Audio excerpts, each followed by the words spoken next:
Hi, I'm Sandi Genovese, and welcome to this episode of the Ellison Education video series. You know, I think you're going to be surprised to learn just how easily ordinary paper grocery bags they can convert into holiday tree ornaments. I have them set up on the table. You can see here, this is just an assortment of 4 that I happen to choose for today.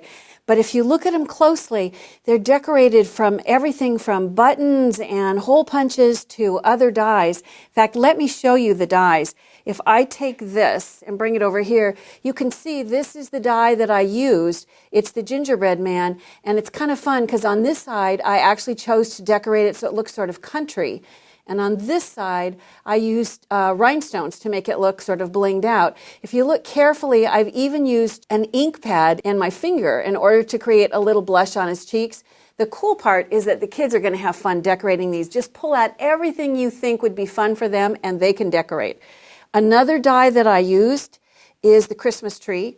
And here you can see all I've done is just stitched around the edges and created hole punches. Just tiny little hole punches in different colors to mimic the look of lights.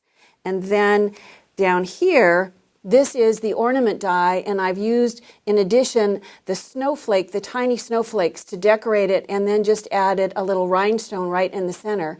And then the final one that I did, this was perhaps the easiest of all, is the snowflake. And you can see all I've done is just stitched over each of the fingers of the snowflake in order to create that. Let's look at actually how you do this process.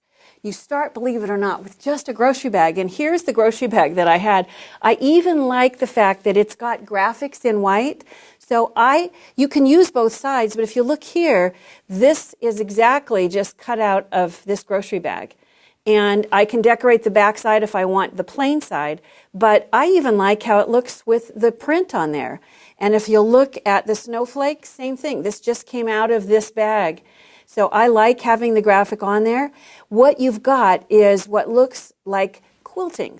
And that's because I've actually used quilt batting. If you come over here, all I've done is I've just taken a spray adhesive and I've sprayed it on to the batting, and I've already gone ahead and attached it to one side of the bag. I would just shake it up, spray it again on this side, and then fold the bag over. And now I have the batting sandwiched between 2 of the layers of paper bag, which is what I've done here.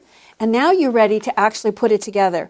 Now, I took it, I die cut it. You can see here, this was just the leavings, what was left over after I cut the shapes out. And then I was lucky enough to have a teacher's aide when I made these, and she brought in her sewing machine, and she did the stitching that holds it together. If you don't have access to a sewing machine, you have a couple of choices. You can have the kids whip stitch around the outside edge and hold it together, or instead of using a light adhesive like this, you could use a Xyron or double stick tape or something stronger to hold the layers together, and you won't need to do any stitching at all. You know, who knew that it would be so simple to cut and stitch recycled tree ornaments? You know, you might even say it's in the bag.